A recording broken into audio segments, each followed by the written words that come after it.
Vous écoutez Tech Café, votre rendez-vous sur l'actualité des nouvelles technologies. Nous sommes le 29 novembre 2022 et c'est l'épisode 299. Je me rends compte qu'il y a beaucoup trop de 2 et de 9 dans cette introduction. Bref, c'est en Chine que se concentre cette semaine le show de l'actualité. La stratégie dite du zéro Covid mise en œuvre par le gouvernement chinois est particulièrement restrictive et illustre bien ce qui peut être représentatif depuis l'Occident où nous sommes d'une politique de mainmise sur les libertés de la population. On va vous parler de ça et puis évidemment des conséquences dans le monde de la tech jusque dans les productions de l'iPhone 14, tenez-vous bien, qui va en souffrir. Ils vont perdre gros a priori Apple sur ce sujet et pendant qu'on est en Chine, on va parler un peu aussi du score social. Vous savez, on en avait déjà parlé dans le passé, cette note dont on savait finalement peu de choses jusque-là. Nous avons également la suite du feuilleton du moment avec Elon Musk à la tête de ce qui reste de Twitter et qui fait maintenant entrer Apple dans le ring. Il a découvert qu'Apple prélevait 30% dans les achats in-app sur l'iPhone et donc 30% des $8 de sa nouvelle formule. Et il s'est aussi rendu compte que la firme à la pomme a tout simplement suspendu ses investissements publicitaires sur Twitter. Ça fait un trou dans la caisse. Et puis pour continuer à parler un peu de crypto-monnaie, on va revenir brièvement sur la faillite de FTX dont on a parlé dans les derniers épisodes. Amazon serait même en train de travailler sur une mini-série dédiée à ce crash spectaculaire. On parlera également dans cet épisode d'intelligence artificielle avec des robots chiens qui gagnent en autonomie, avec encore et toujours des myriages, ces algorithmes d'intelligence artificielle qui transforment nos instructions texte en images, et puis même une petite rubrique jeux vidéo.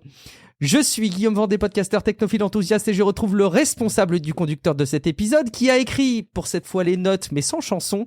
C'est Guillaume Podjaspala. Salut Guillaume, comment vas-tu ?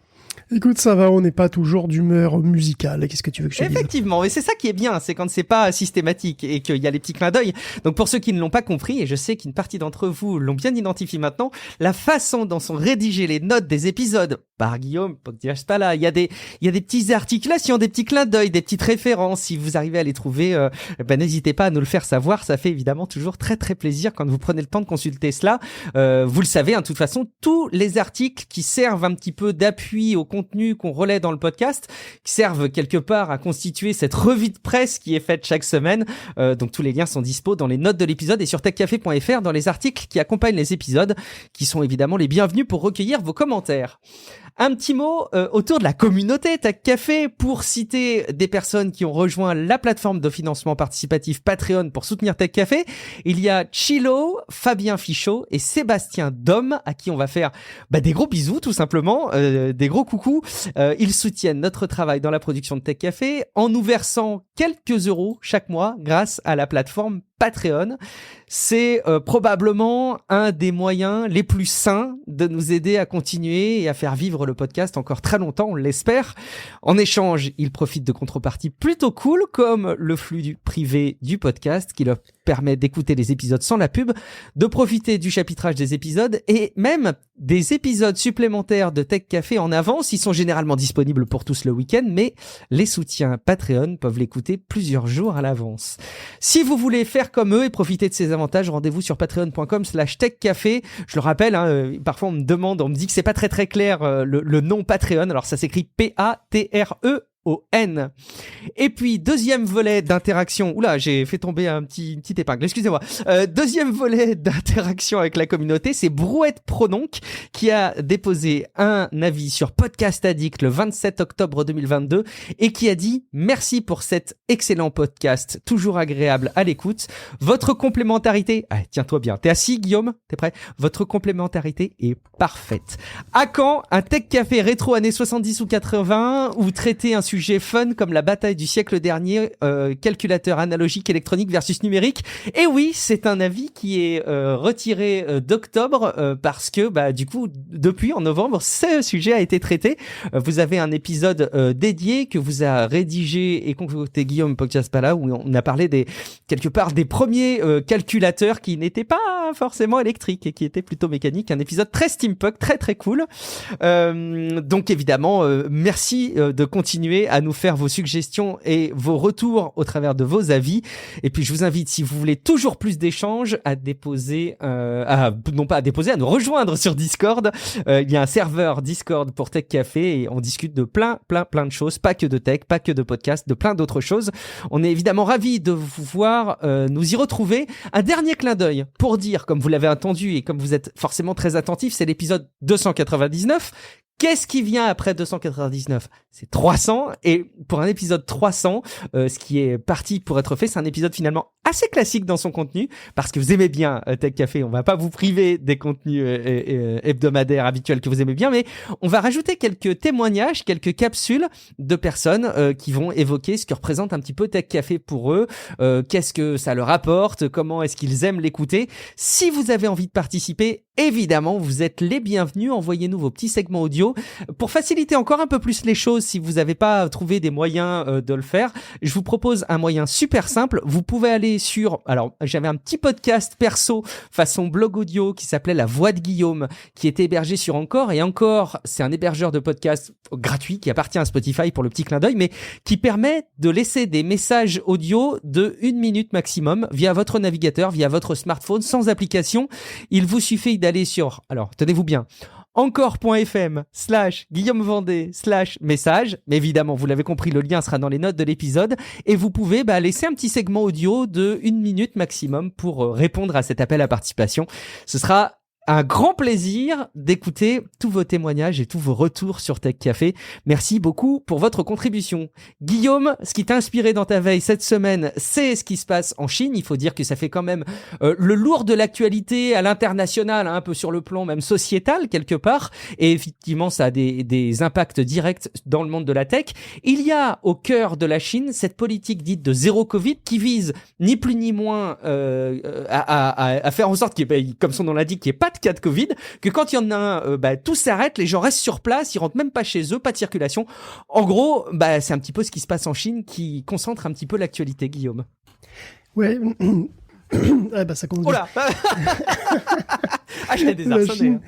Ouais, la Chine, oui, c'est sûr quand même. Hein. La Chine a une poussée de fièvre un petit peu à cause de cette politique zéro Covid, donc c'est un petit peu, on comble d'ailleurs, hein, si on y réfléchit. Donc ça fait un moment qu'on s'est monté la grogne face à des restrictions que d'aucuns trouvent souvent exagérées, quoi. Il y a des tests PCR constants, des confinements systématiques et dans des circonstances qui sont parfois étonnantes, hein, comme dans un parc d'attraction. Tu as vu cette idée ? T'as vu ce truc dans le parc d'attraction là ? C'était assez marrant. Non, j'ai pas vu. Qu'est-ce qui s'est passé avec le parc d'attraction ? À un moment, il y a eu un cas Covid dans un parc d'attraction. Ils ont fermé le parc d'attraction et les gens sont restés dedans, quoi. Donc c'est vrai que. Oui. Ça va encore plus loin que ce que je pensais. C'est-à-dire que t'es en plein Space Mountain, cas Covid, crac, tu restes dans Space Mountain pendant quelques jours, quoi. Bon, c'est presque ça. Alors pas dans Space Mountain, mais dans le parc, quoi. Et donc voilà, en tout cas tu restes là où tu es, quoi, point final. Donc il y avait déjà eu des protestations plutôt isolées de gens un peu désespérés, hein, qui pouvaient plus rien faire, alors que voilà, ils avaient pas un rond, alors ils avaient pas de bouffe, alors ils avaient des parents dépendants, c'était compliqué. Et la semaine dernière, c'est monté d'un cran avec des manifestations très importantes un peu dans tout le pays, surtout dimanche, en fait ça a commencé vraiment dimanche, suite à un incendie dans un immeuble d'Urumqi, dans le Xinjiang, et ça a fait 10 morts, ça. Et en fait, les mesures anti-Covid ont ralenti les pompiers qui sont arrivés trop tard, du coup, et la colère a explosé. Donc depuis, il y a des manifs qui ont pris un peu de l'ampleur dans tout le pays, sur des douzaines de campus, de Shanghai à Pékin, et donc dimanche, les sujets de protestation débordaient vraiment complètement de la politique zéro Covid, en fait. Hein. Il y avait beaucoup de manifestants qui portaient des feuilles A4 blanches, sans rien écrit dessus, justement pour symboliser la censure du pays, et ça ils se sont évidemment, ça s'est retrouvé sur les réseaux sociaux, beaucoup de gens ont suivi ça. Alors, bien entendu, les autorités se sont empressées de les purger, ces réseaux, mais pas assez vite, voilà. Donc c'est des manifestations qui sont peut-être les plus importantes depuis 89 quand même, hein, et elles s'attaquent souvent le pouvoir directement. En fait, on a entendu des appels à la démission de Xi Jinping, des appels anti-parti communiste, pour plus de liberté, voilà, et certains dénoncent même aux médias occidentaux qu'il n'y a, je cite, qu'une seule maladie dans le monde, le manque de liberté et la pauvreté. Bon, ok, je sais, ça fait deux trucs. Oui, ça fait très deux peu de trucs. chances que ça aboutisse, mais... Ouais, c'est vrai qu'il y a peu de chances que ça aboutisse, mais le simple fait que j'ai pu lire ça dans les médias est quand même frappant, c'est sans précédent, tu vois. C'est vrai. Ouais, c'est pas comme, on a l'impression parfois qu'il y a zéro manifestation en Chine, c'est pas le cas, il y en a de temps en temps, mais effectivement, t'as raison, c'est l'ampleur du mouvement qui est à la hauteur de ce qui se passe en 89, quoi. A dit depuis, enfin, qui a dit ah bah Xi Jinping démission, oui. Enfin, je veux dire, tu vois, on n'est pas en France, quoi. Donc voilà, bon, bien sûr, il y a d'ailleurs avec la police et les manifestants, il y a énormément de photos, de vidéos qui ont été retirées, mais tout ça s'est passé finalement si vite et si brutalement que la censure n'a pas pu suivre, et finalement, il y a beaucoup de gens qui ont tout vu sur Internet. Il y a même eu des rassemblements à Hong Kong et à Wuhan, d'ailleurs. Donc même le quotidien du peuple a publié un article qui mettait en garde contre la paralysie et la lassitude du peuple. Alors, le Parti communiste a clairement sous-estimé la colère de la population, hein, et voilà, la population, elle est un petit peu à son point d'ébullition, là, tu vois. Et donc, c'est dans ce contexte, finalement, que sont arrivés les gros soucis chez Foxconn, sur son campus à Chengdu, qu'on appelle aussi affectueusement iPhone City. Parce que c'est là qu'on Foxconn produit, qui fabrique effectivement l'iPhone. Voilà, en bonne partie. En bonne partie, et iPhone City, c'est un des plus gros, c'est les plus grosses usines de production de Chine. Encore une fois, à cause d'un confinement Covid, hein, et donc suite à un des cas dans une usine, Foxconn avait durci ses règles de circulation fermées, et puis donc un circuit fermé, puis ils avaient fermé des cantines aussi. Donc rapidement, les ouvriers ont eu peur d'être tout simplement faits prisonniers dans l'usine, sans bouffe et sans médoc. Donc il y a des milliers qui ont choisi de se casser, et bon voilà, du coup, évidemment, ils ont laissé les chaînes incapables de produire nos précieux téléphones. Et ça va pas du tout. Donc Foxconn a choisi de leur donner un bonus un petit peu dérisoire a priori, puis comme donner des cacahuètes ça marchait pas, il a décuplé la mise. Le problème c'est que suite à un souci technique, comme ils disent, le bonus n'a pas été versé, et là les ouvriers se sont mis en colère. C'est devenu violent, il y a eu des clashs vraiment sérieux avec la police, et finalement Foxconn a acheté la paix sociale avec une grosse indemnité de départ, et se retrouve avec plus de 200 000 ouvriers manquants. Donc pour 20 000, plus de 20 000 ouvriers manquants. Donc pour l'instant, il y aurait eu une production de 30% en baisse sur le mois de novembre. Or, ça arrange pas trop Apple, qui a donné le chiffre de 1 milliard de pertes de chiffre d'affaires sur les ventes d'iPhone pour chaque semaine de blocage. C'est beaucoup. Ah, oui, bien sûr. Les iPhones, surtout que les iPhones fabriqués en novembre, ce sont ceux qui se retrouvent sur les étals à Noël. Donc c'est la saison, évidemment, qu'il faut pas rater. Donc Apple s'attend déjà à un gros coup dans ses résultats financiers du prochain trimestre. Et au-delà de cette perspective tragique pour Wall Street, hein, qui fait saigner mon petit cœur de trader, cet événement va quand même pousser Apple et Foxconn à accélérer le développement de capacités de production hors de Chine. Donc Apple produit déjà un petit peu en Inde et au Vietnam, via des usines Foxconn aussi, mais là-bas, la production indienne c'est 4% pour le moment, mais ça devrait augmenter de 150% l'an prochain pour arriver à terme vers 40% de la production totale. Et ça change pas mal la donne. Parce que peu à peu, l'Inde et les autres pays un petit peu autour pourraient prendre le relais de la Chine comme usine du monde, autant pour des raisons géopolitiques, hein, comme la pression sur Taïwan, les problèmes avec les États-Unis, que peut-être aussi pour des raisons de politique intérieure chinoise, de niveau de vie dans le pays, parce que y a un gros souci actuellement avec la politique zéro Covid, qui est clairement refusée par la population, mais bon, Xi Jinping s'est énormément impliqué avec ce truc. Le zéro Covid, c'est lui, et politiquement, ça va être très très difficile de faire marche arrière, quoi. Donc, on va voir ce que ça donne. Tu sais que ça va loin cette politique de zéro Covid. J'ai vu passer, vous êtes pas sans savoir qu'il y a une Coupe du Monde au Qatar. Vous regardez peut-être pas les matchs, mais enfin il y a quand même cet événement-là. Et j'ai vu passer des personnes qui font des analyses de la manière dont sont diffusées les images, les retransmissions des matchs de la Coupe du Monde en Chine. Et c'est assez marquant de voir que il y a la censure qui s'opère, y compris dans la restitution des matchs. Quand il y a les joueurs qui sont sur le terrain, qui jouent, tout va bien. Quand il y a des buts, très bien, on voit, tu vois, par exemple pour l'équipe de France, on voit Didier Deschamps qui dit c'est bien, vous avez bien joué, faites comme ci, faites comme ça, vous allez marquer d'autres buts. Vous voyez à quel point je suis un expert du foot. Mais tous les plans où on voit les liesses de spectateurs d'un peu trop près qui se rapprochent les uns des autres sans masque sont censurés. C'est assez dingue de s'imaginer que ça va jusque-là, parce que finalement dans la mise en œuvre, ça doit être extrêmement coûteux, quoi. Ils doivent être très très bien organisés en Chine sur la censure, mais c'est purement politique. C'est purement politique. Le vaccin, le vaccin chinois marche pas très bien. Ça, je savais pas, donc ça. Okay. ils vaccinent pas ou très peu. Ça, parce que ça marcherait pas super, ce serait sans doute pas suffisant, et du coup, s'ils voulaient faire comme nous, en fait, s'ils voulaient limiter les problèmes, il faudrait qu'ils achètent du vaccin à l'étranger, ce qui serait un camouflé. Et il y a une politique zéro Covid qui a été maintenue par Xi Jinping. Alors, au début, peut-être ça, c'était une bonne idée. Mais là, ça commence à devenir vraiment très très lourd, et si ça commence à peser sur l'économie du pays, en plus de la vie quotidienne et tout, bon ben, c'est clair que ça va poser des soucis politiquement, quoi, hein, au niveau de l'agitation sociale et tout. Et ben, c'est pareil, hein, tu sais, dans ce genre de pays, enfin, je veux dire, le leader, il a intérêt à être un petit peu, tu vois, enfin, il se vit comme étant un peu infaillible, quoi. Donc, dire non, finalement, on arrête, tout ça, c'est des conneries, c'est très compliqué. Ouais. Bon, j'imagine que ça va, qu'ils vont retrouver leur repère de toute façon là-dedans. Mais puis oui, tu parles de vaccins au passage. C'est vrai que c'est pas la même chose quand tu parles de vacciner quelques dizaines de millions de personnes. Là-bas, il y a une population. Ils sont quoi? C'est 1,5 milliard, je crois, non, les Chinois. Enfin bon, quand tu dois vacciner une population chinoise, ça doit être costaud aussi en organisation. Enfin bon, ils savent gérer un pays dans des grandes dimensions comme celui-ci.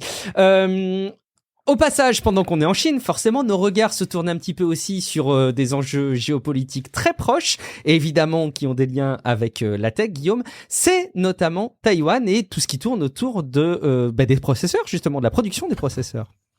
Et oui, Taïwan, encore un sujet compliqué. En juin dernier, d'ailleurs, un sondage de l'Academia Sinica, qui est l'équivalent taïwanais du CNRS, affirmait que 73% des habitants se disaient prêts à se défendre contre la Chine, et 35% seraient même très déterminés. Alors qu'en octobre, Xi Jinping affirmait encore qu'il n'écartait absolument pas le recours à la force pour supprimer les indépendantistes, et il considère que la tâche de réunifier la Chine comme un devoir historique auquel il ne renoncera jamais. Bon, la majorité des Taïwanais, enfin surtout les jeunes Taïwanais, n'ont aucune envie de revenir dans la mère patrie par contre, parce qu'il faudrait donc du coup les rééduquer, tu sais, les rééduquer à la chinoise, rééduquer 14 millions de personnes, ça fait quand même pas mal si la Chine attaque. Et il y a des faucons chinois, comme on en a aux États-Unis, il y a des faucons chinois qui préconisent d'attaquer Taïwan bientôt, quoi. Il y a un plan d'attaque qui circule déjà, qui d'ailleurs il est assez détaillé et crédible. Est-ce qu'il est vrai, est-ce qu'il est faux, je sais pas. Est-ce que ça veut dire quelque chose? Bon, là c'est pas clair. Ce qui est assez probable par contre, c'est que la croissance économique chinoise, elle va ralentir. Elle ralentit déjà, et dans les années à venir, c'est possible que ça continue à ralentir. Il y a quand même une énorme crise de l'immobilier aussi en Chine qui empire les choses. Et tout ça, si la croissance ralentit, si l'économie ralentit, ça peut empirer encore l'impopularité de Xi Jinping, qui a déjà un certain souci d'image, quoi, on l'a vu. Hein. Décidément, tu lui refais un portrait dans cet épisode. Et oui, mais le problème, c'est que quand les autocrates sont en difficulté, la tentation de faire des coups d'éclat militaires à l'extérieur, elle est d'autant plus forte. Tu vois ce que je veux dire? D'autant que la force militaire chinoise, elle grandit chaque année, alors que les capacités de l'OTAN dans le Pacifique, on ne sait pas vraiment si elles seraient à la hauteur, surtout qu'il y a quand même des événements à l'est de l'Europe qui occupent un petit peu les moyens américains. Voilà. Donc, qu'est-ce qu'il en sera d'ici 5 ans? C'est pas évident. En 2024, Taïwan et les États-Unis vont avoir des élections présidentielles de la même année. Donc, c'est une fenêtre d'opportunité. Il y a David Cohen de la CIA qui a révélé que Ping aurait ordonné à son armée de se tenir prête pour une invasion en 2027. Alors, ça ne veut pas dire qu'elle aura lieu, mais ça veut dire que le président va être quasi sûr de pouvoir le faire s'il en a envie. Bon, en tout cas, tout ça, les manœuvres chinoises autour de Taïwan, ça suscite clairement aussi une inquiétude. Et de toute façon, ils doivent même pas attendre 2027. Je veux dire, ils ont des plans dans toutes les situations. S'ils doivent appuyer sur le bouton en 2023, ils ont des solutions. Enfin, j'imagine. Oui, sans aucun doute. Mais disons que là, c'est vraiment pour avoir les capacités militaires spécifiques en vue d'une opération sur Taïwan, avec les spécificités de Taïwan. Il y a beaucoup de montagnes et tout. Enfin bon, il y a des spécificités, quoi. Je pense aussi que communiquer sur ce genre d'intention, c'est aussi mettre une forme de pression à l'international sur des échéances, tu vois, sur une stratégie. Bon, bref, pardon. Enfin, on fait pas une analyse. Taïwan, donc, ça abrite TSMC, quand même, qui est le plus gros producteur de puces électroniques du monde, et donc le secteur de la tech est lui aussi inquiet, en fait, par ricochet. C'est quoi, c'est la moitié, peut-être, non, chez TSMC? Ils produisent combien? Non, pas la moitié? Ils produisent une grosse proportion, mais surtout ils produisent les puces les plus sophistiquées du monde. C'est ça le souci, c'est qu'ils sont au top en fait. C'est eux qui produisent les puces les plus rapides et les plus miniaturisées du monde. Et du coup, le secteur de la tech est inquiet parce que voilà, c'est quand même un acteur mais ultra majeur, c'est le numéro 1, et il est à Taïwan. Donc ça s'est vu un petit peu cette semaine peut-être, parce que quand le Korea Economic Daily a révélé que Nvidia, Qualcomm, IBM et Baidu étaient désormais clients de Samsung pour son process 3 nanomètres à partir de 2024. Donc Samsung, Intel et TSMC, en fait, c'est les 3 plus gros producteurs de puces, et surtout, c'est les seuls fondeurs qui sont encore en course pour les process les plus évolués. Voilà, vraiment le top niveau qu'on trouve dans les tout derniers gadgets, les tout derniers serveurs, les tout derniers ordinateurs. Donc le 3 nanomètres de TSMC, il a été sécurisé par Apple pour 2023. Apple et TSMC, Grosse histoire d'amour, ils sont quasi partenaires depuis un moment maintenant. Les premiers, donc Apple signe des contrats astronomiques et des chèques de fou furieux pour avoir l'exclu temporaire sur les toutes dernières chaînes de fabrication. Donc, en retour, il lui suit aussi les plâtres. Donc le fondeur raffine un peu ses processus, avoir une production à encore plus grande échelle. Et d'ailleurs, il est probable qu'AMD soit sur les rangs pour 2024. Et donc Samsung, lui, est en concurrence directe avec TSMC, et Intel le deviendra bientôt, enfin en tout cas, on espère pour lui. Par contre, ce qu'on a vu la dernière génération, c'est que TSMC est un petit peu meilleur que Samsung, en termes de consommation, en termes de performance par watt. Et dernièrement, on a appris que les rendements de ce fameux 3 nanomètres chez Samsung étaient très faibles, et assez peu compatibles avec les volumes de production pour des clients comme Nvidia ou Qualcomm qui équipe une grosse proportion des smartphones du monde, quoi. Difficile de croire qu'ils pourraient suivre alors, du coup. Pour l'instant, c'est vrai que c'est pas évident, on va dire. Donc, du coup, d'ici 2024, il y a le temps d'améliorer les choses. Mais tout de même, c'est un choix qui est pas si évident, qui va pas de soi.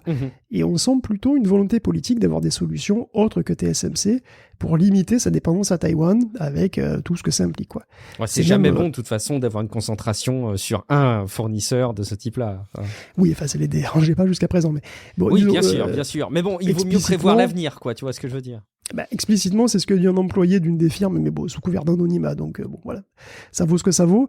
En tout cas, les tensions géopolitiques auront un impact sur les produits finaux aussi, parce que, comme c'est probable, les deux solutions de 3 nanomètres de Samsung et TSMC ne seront pas totalement équivalentes. Donc, qui sera le meilleur, ça, je sais pas, pour l'instant, j'en sais rien, mais ça aura sans aucun doute un impact sur les produits finaux. Bon, ça concentre beaucoup de l'actualité, comme on le disait, c'est sûr. Et du coup, on va pouvoir en profiter un petit peu parce que tu t'es penché sur des restitutions autour de ce fameux score social. On en parle à nouveau. Alors, on en a déjà parlé dans le passé. L'idée, c'est dans notre vision d'occidentale un peu éloignée, mais d'avoir différents barèmes et d'évaluer on va dire de 1 à 5 étoiles ou de 1 à 10 différents items pour chacune des personnes qui habitent la Chine pour peut-être les autoriser plus ou moins facilement à accéder au crédit, mais tout cela est finalement assez flou, et tu voulais revenir un petit peu sur ce sujet, Guillaume. Ça fait depuis 2014, t'as raison, qu'on mentionne plusieurs fois le score social ou le crédit social en Chine, souvent sous l'angle dystopique, quand même. Exactement. Un peu Black Mirror, quoi. Exactement. Alors, comme c'est en Chine, la barrière de la langue et puis la barrière du régime aussi, fait que parfois on ne saisit pas forcément en Occident les détails, les subtilités de ce qui se fait là-bas. C'est quand même un grand pays en plus, avec beaucoup de complexité, beaucoup de régions différentes, il y a beaucoup de trucs qui nous échappent, tout simplement. Alors, moi-même, j'étais persuadé qu'il y avait actuellement en Chine un score numérique, donc attribué à chaque personne et géré par un système central, un système d'État, qui recoupait toutes sortes d'infos sur chaque personne, à peu près tout, tous les faits et gestes d'ailleurs qu'on pouvait utiliser pour me punir, voilà, ou quantifier ma bonne affiliation au régime. J'imagine que ton score social en Chine serait peut-être pas si élevé que ça, toi, Guillaume. Alors moi, mon score social, je veux pas imaginer si on avait un score social, je préférais pas. Mais bon, bref, en fait, il s'avère que c'est pas exactement ça, voire pas du tout. En vrai, jusqu'à présent, le pouvoir central n'avait même pas formalisé de loi précise sur le score social. Le 14 novembre dernier, en fait, il venait à peine de publier un projet de loi sur ce système de crédit social. Et donc, c'était l'occasion pour Ziyi Yang de préciser un petit peu les choses dans un article du MIT Tech Review. Donc, déjà en Chine, il existe un système de score financier pour le crédit comme en Occident, et il est séparé du score social qui est implémenté sur une base locale, en fait, pour l'instant. Donc, en fait, il existe plusieurs versions de score social, selon les régions de Chine, selon les villes aussi, avec des règles qui changent de l'une à l'autre. En règle générale... Oui, parce que, comme tu le disais, on a une vision comme ça de la Chine, point. Évidemment, c'est extrêmement réducteur parce qu'il y a beaucoup de régions et des nuances à apporter là-dedans, même si... Voilà, c'est ça. Et en fait, il y a plusieurs versions. En règle générale, l'idée de base, c'est de lutter contre la corruption. Et le crime aussi. Donc, les arnaques en tout genre, la fraude fiscale, la pollution, le plagiat, la contrefaçon, plein de choses. Et bien sûr, la corruption. Le score social, donc, il est censé représenter un indice de confiance, tout simplement. Non seulement pour les individus, mais aussi pour les entreprises, et même pour les institutions. L'objectif, c'est aussi de lutter contre la fraude et la corruption dans les administrations, parce qu'elle n'est pas plus rare là qu'ailleurs, en fait. Donc les gouvernements locaux mélangent parfois le score pour le crédit financier, on va dire, et le score social. Et parfois, c'est pas le cas. À l'échelon national, les deux scores sont séparés, le pays avait avait le projet d'avoir une gestion centralisée de ce score-là, effectivement, dès 2014, et ça devait être fini pour 2020, et là, ça commencera au mieux qu'en 2023. Bon, quiconque a déjà essayé de faire des travaux dans sa maison trouvera sans doute réconfortant que même en Chine, on puisse avoir des retards de 4 ou 5 ans sur ces projets, tu vois, on se sent un petit peu moins seul. C'est sûr. Mais bon, bref, s'il existe plus ou moins une gestion centralisée du score pour les crédits bancaires qui est analogue à ce qu'on trouve ailleurs finalement, pour le score social, c'est encore le bazar. Et comme c'est le bazar et que chaque région se débrouille un peu comme elle veut, il n'y a pas de fichiers centralisés et du coup il n'y a pas d'algorithme centralisé, il n'y a surtout pas d'IA qui contrôle un petit peu tout le monde au niveau national. Il y a un système qui se focalise sur les entreprises, qui s'appelle Credit China, et qui est consultable sur Internet, voilà, c'est un site partout chinois, quoi. Il regroupe une cascade de fichiers, de données sur chaque boîte, un peu n'importe quoi, les impôts, des impôts, fichiers de police, un petit peu tout ce qui le concerne, quoi, hein, ça regroupe un petit peu tout ça. Et il y a aussi des institutions, d'ailleurs, dessus, et quelques personnalités, mais il n'y a rien de super bien organisé. Le gouvernement central ne calcule pas un score précis pour chacun, en fait, hein. Les régions ont du mal aussi à le faire, parce que c'est pas si simple, et souvent c'est fait en mode très low-tech. Par exemple, les scores sociaux... il y a des scores sociaux qui sont calculés et qui ont des conséquences à la limite sur la vie des gens, qui ont été en expérimentation dans des villes ou des départements, puisqu'elles ont le champ libre en fait pour essayer des trucs. Il y a des trucs comme un Rongsheng par exemple, où tes bonnes ou mauvaises actions étaient effectivement recensées dans certaines villes pour donner un score numérique. Et dans ce genre de cas, c'est parfois fait de manière artisanale en fait, parce que parfois c'est des employés municipaux qui passent en ville et qui notent le stylo bille sur du papier ce qu'ils entendent. Ah oui, quoi. Je disais tableau Excel, mais même pas. Et voilà, ça va du tableau Excel au tableau pas Excel en fait. C'est des initiatives qui sont en général même pas mis en œuvre au niveau de la province. C'est parce que c'est quand même un boulot énorme en fait, parce que tu dois scanner toutes les bonnes ou mauvaises actions de tout le monde. Donc ça en fait des conneries à écrire, je veux dire, il a aidé mamie, parce que des fois c'est vrai que ça va assez loin dans le détail, donc voilà, ça peut être compliqué, surtout avec des calepins, sachant que voilà, dire du mal de ton voisin à tort ou ce genre de conneries, ça peut rentrer dans le truc, et même sur les réseaux sociaux ou pas dans les réseaux sociaux, enfin bon. Donc, en gros, à mettre en place, c'est un peu bordélique. Mais c'est vrai que l'exemple de Rongsheng, il est passé dans les médias occidentaux. Et donc, effectivement, quand on l'a vu, voilà, on a tous été surpris, et du coup, ça a beaucoup fait pour l'image du score social chinois qu'on voit de manière un petit peu flatteuse, entre guillemets, tu vois. Parce que je suis sûr que le gouvernement aimerait beaucoup tout savoir sur tout le monde, tout le temps, et résumer tout ça avec un nombre, tu vois. Ça, je pense qu'il adorerait ça. Mais pour le moment, c'est pas le cas. Les systèmes dont on parle n'existent pas, et ceux qui existent sont souvent assez low-tech, en fait. Donc, est-ce que ça va évoluer à l'avenir et devenir finalement l'image qu'on en a? C'est possible. Mais il y a beaucoup de travail pour y arriver. Et si on regarde les positions que le gouvernement a prises par le passé, quand il a rappelé à l'ordre certaines villes ou régions qui étaient parties un petit peu en vrac, il est vraisemblable que seules les infractions à la loi ne puissent faire baisser ton score social, peut-être au futur score social. Donc en gros, pour l'instant, l'idée c'est que le score social n'irait pas au-delà de la loi. Bon. Après, ça veut pas dire qu'on est forcément tranquille et que ça ira toujours super bien, hein, c'est pas ça, parce que bon, finalement, les lois, ça se fait, ça se défait, et puis il peut y avoir des lois injustes, hein, tout simplement. En Russie, on risque bien la prison pour appeler un chat, hein, manifestement. Bon. Donc, voilà, dans un score social ultra technologique, il pourrait être effectivement totalement dystopique, mais pour l'instant, ce score social ultra technologique n'existe pas encore complètement, et qu'il n'y a plus qu'à espérer qu'il n'existe jamais, quoi. Ouais, difficile à mettre en œuvre, encore une fois, quand on va au-delà de notre perception un peu éloignée et qu'on essaye de creuser un petit peu dans les détails ce que c'est vraiment, on se rend compte qu'il y a souvent des différences et c'est intéressant de les relever. On va conclure un petit peu avec la Chine parce que peut-être ce qui incarne le plus l'image qu'on peut avoir de la Chine dans nos usages de tous les jours, et quand je dis nos, j'inclurai pas Guillaume Podjaspala, c'est peut-être TikTok, peut-être vos enfants utilisent TikTok, peut-être que même vous l'utilisez. J'aime à rappeler que TikTok est évidemment loin d'être la caricature qu'on peut en avoir aussi au niveau du contenu, hein, je parle, parce qu'on avait l'impression qu'avant il y avait que des danses rigolotes. Il y a beaucoup de contenu qui est aussi hyper intéressant maintenant que TikTok est envahi de contenus qui sont parfois beaucoup trop légers pour être mentionnés, mais aussi assez intéressants. Bref, on a toujours des interrogations sur la gestion de la donnée au sein du réseau social TikTok, Guillaume. La Commission européenne a lancé des enquêtes sur TikTok, eux aussi, ça y est. Et ça, c'est en lien avec la gestion des données dans le cadre du GPDR. Et c'est pratique aussi sur le suivi publicitaire des mineurs. Donc ça, bon, alors c'est pas la seule boîte qui titille la Commission, évidemment, sur les transferts de données de citoyens européens. Donc des dans des contrées lointaines et exotiques. Hein.